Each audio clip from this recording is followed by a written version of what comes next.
ദുരന്ത നിവാരണത്തിൻ്റെ റിലീഫ് ഫണ്ടിൽ 540 കോടി രൂപ സർക്കാർ ചെലവഴിക്കാതെ ഇട്ടിരിക്കുമ്പോഴാണ് കേന്ദ്ര ഗവൺമെൻറ്റിനോട് 1200 കോടി രൂപ ചോദിച്ചത്. പുനരധിവാസത്തിൻ്റെ പേരിൽ അവിടുന്ന് കുറെ പണം അടിക്കുക, പുനരധിവാസത്തിൻ്റെ പേരിൽ ഇവിടെയും കുറെ പണം അടിക്കുക. ഇതാണ് ഇവരുടെ പ്രധാനപ്പെട്ട ലക്ഷ്യം. പുതിയതായിട്ട് വന്നിരിക്കുന്നത് എന്താണ്? ഒരു ടൗൺഷിപ്പ് എന്നുള്ളതിൽ മാറി 2 ടൗൺഷിപ്പായി. മറ്റ് കാര്യങ്ങൾക്ക് വക മാറ്റി ചെലവഴിക്കുക, അതിലൊരു ശതമാനം അടിച്ചു മാറ്റാൻ പറ്റുമെങ്കിൽ അടിച്ചു മാറ്റുക. ഇതാണ് ഇതിനകത്തെ പ്രധാനപ്പെട്ട ഒരു ഉദ്ദേശം. ഇപ്പോൾ ടൗൺഷിപ്പ് വരുമെന്ന് പറഞ്ഞാൽ ടൗൺഷിപ്പ് ഇപ്പം നിർമ്മിക്കുന്നത് ഊരാളുകൾ സൊസൈറ്റി ആയിരിക്കും, യാതൊരു തർക്കമില്ല.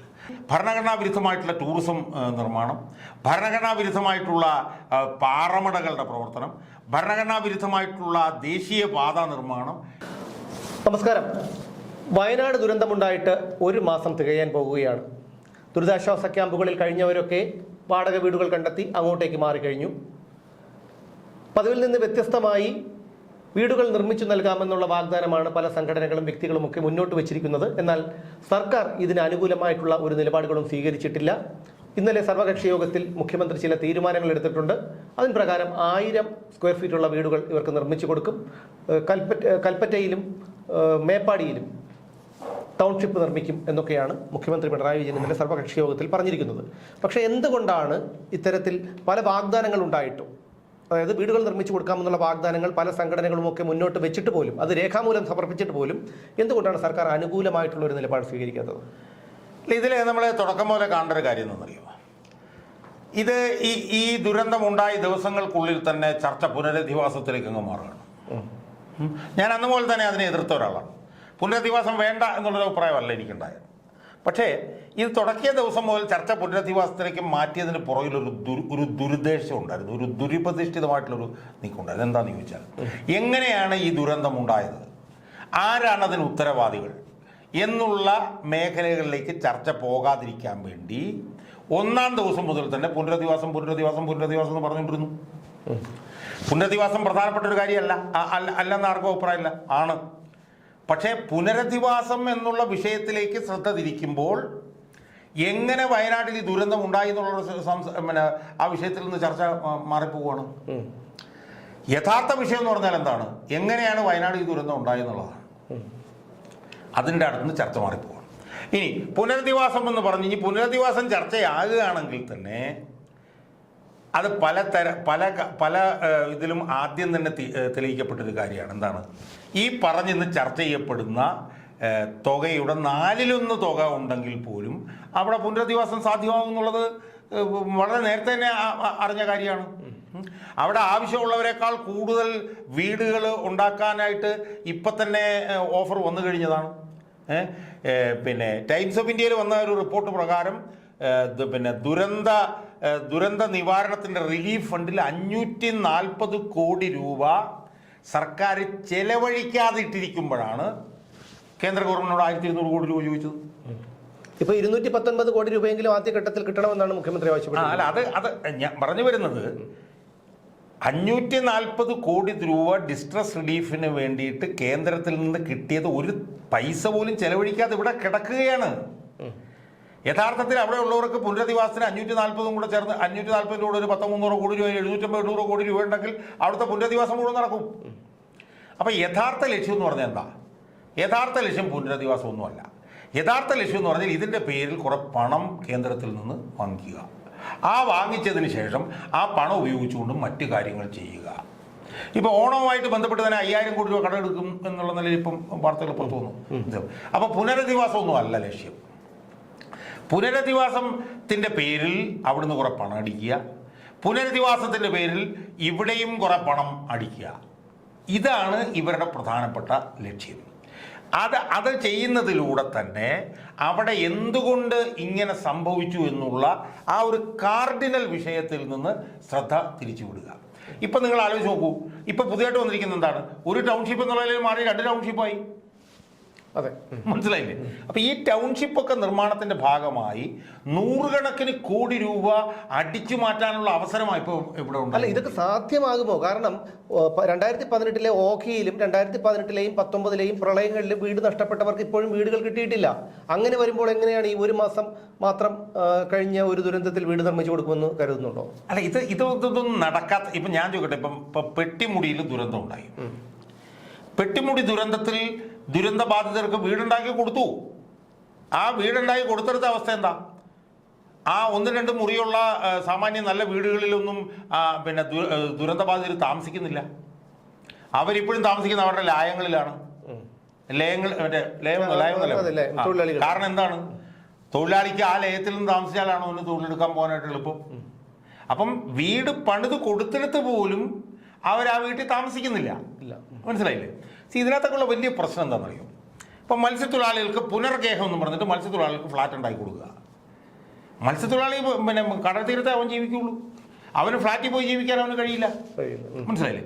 അപ്പം ഇത്തരത്തിലുള്ള പുനരധിവാസ പ്രവർത്തനങ്ങളൊക്കെ നടത്തുമ്പോൾ ഇതുപോലെയൊക്കെയുള്ള ഒരുപാട് പ്രശ്നങ്ങൾ അതിനകത്ത് വരും. പുനരധിവാസം ഇവിടെ പുനരധിവാസം സംബന്ധിച്ച് സർക്കാർ ഒരു ഇടപെടലും ഇപ്പം നടത്തേണ്ട കാര്യമില്ല. കാരണം ആവശ്യമുള്ള വീടുകൾ മുഴുവൻ പണിത് കൊടുക്കുന്ന ആളുകൾ പറഞ്ഞു കഴിഞ്ഞു. അതിനുള്ള സ്ഥലം അനുവദിച്ചു കൊടുക്കുക എന്നത് മാത്രമേ സർക്കാർ ഇപ്പോൾ ചെയ്യേണ്ട കാര്യമുള്ളൂ. അപ്പം യഥാർത്ഥ ലക്ഷ്യം പുനരധിവാസമല്ല. യഥാർത്ഥ ലക്ഷ്യം ഇതിൻ്റെ പേരിൽ കുറെ പണം അവിടുന്ന് ഇങ്ങോട്ട് മേടിച്ചിട്ട് മറ്റ് കാര്യങ്ങൾക്ക് വകമാറ്റി ചെലവഴിക്കുക. അതിലൊരു ശതമാനം അടിച്ചു മാറ്റാൻ പറ്റുമെങ്കിൽ അടിച്ചു മാറ്റുക. ഇതാണ് ഇതിനകത്തെ പ്രധാനപ്പെട്ട ഒരു ഉദ്ദേശം.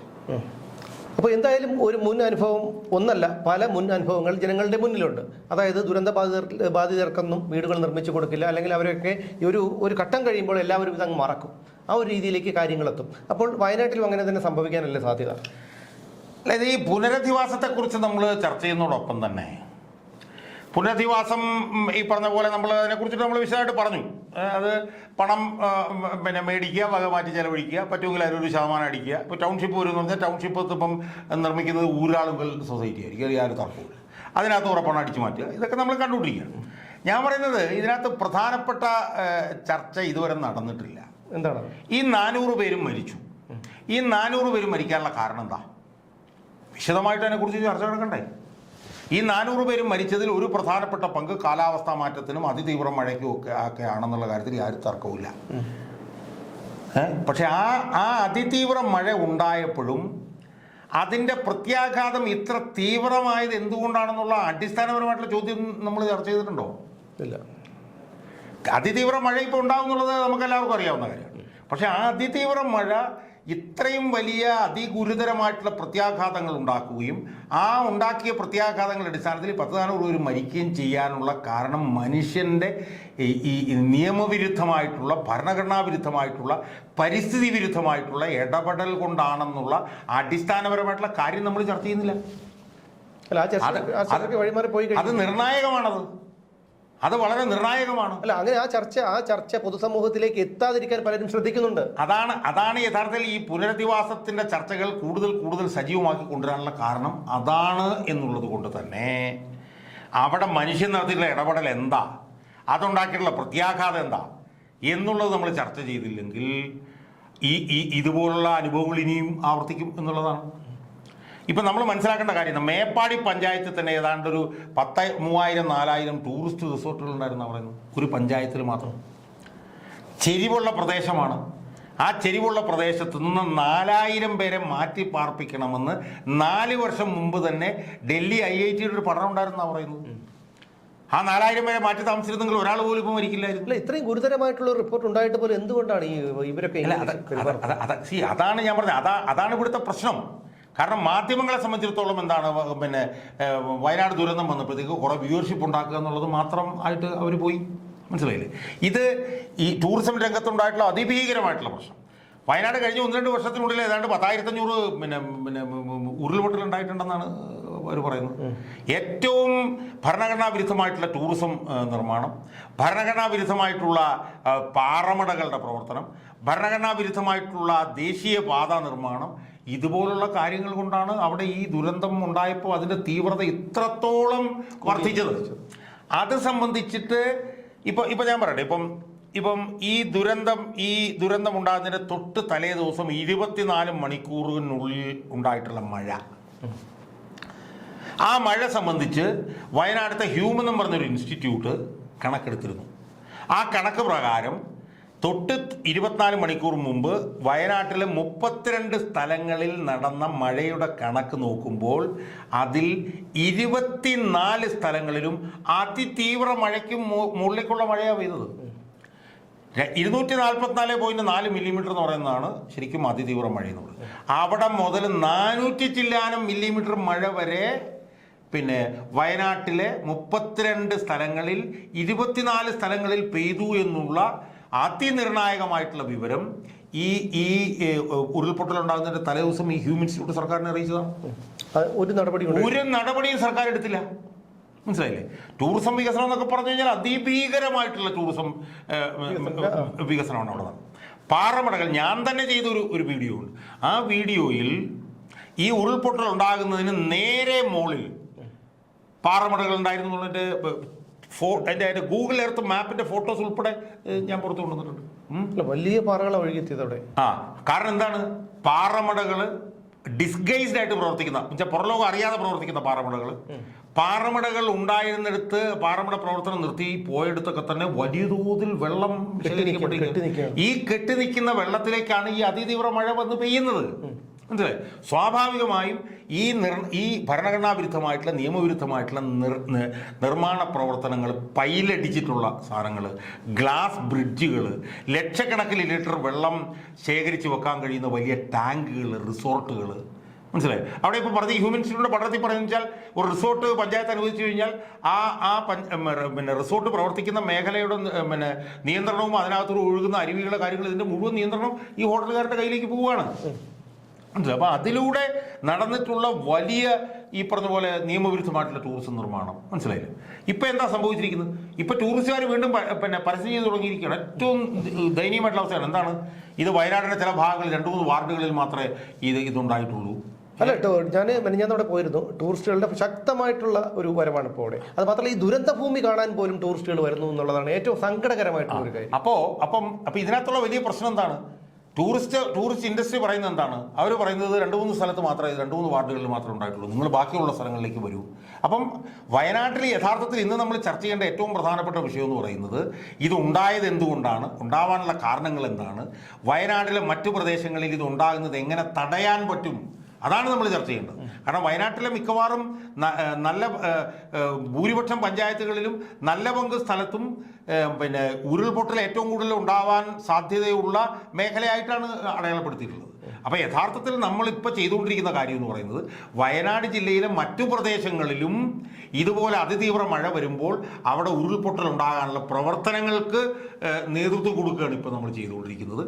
ഈ കാര്യത്തെക്കുറിച്ച് ചർച്ച ചെയ്യാതെ, അവിടുത്തെ ഭരണഘടനാ വിരുദ്ധമായിട്ടുള്ള ടൂറിസം വികസനത്തെക്കുറിച്ച് ചർച്ച ചെയ്യാതെ, അവിടുത്തെ ഭരണഘടനാ വിരുദ്ധമായിട്ടുള്ള പാറമട വികസനത്തെക്കുറിച്ച് ചർച്ച ചെയ്യാതെ, അവിടുത്തെ നിയമവിരുദ്ധമായിട്ടുള്ള റോഡ് നിർമ്മാണത്തെക്കുറിച്ച് ചർച്ച ചെയ്യാതെ, നിർമ്മാണ പ്രവർത്തനത്തെക്കുറിച്ച് ചർച്ച ചെയ്യാതെ നമ്മൾ പുനരധിവാസത്തെക്കുറിച്ച് മാത്രം ചർച്ച ചെയ്യുമ്പോൾ യഥാർത്ഥ വിഷയത്തിൽ നിന്നല്ല, വയനാട് ജില്ലയിലെ മറ്റു പ്രദേശങ്ങളിൽ ഇപ്പം ഈ വർഷം കഴിഞ്ഞിട്ടില്ല, അതിതീവ്ര മഴ ഇനി വരാൻ പോകുന്നുള്ള മുന്നറിയിപ്പുകൾ കിട്ടിയിട്ടുണ്ട്.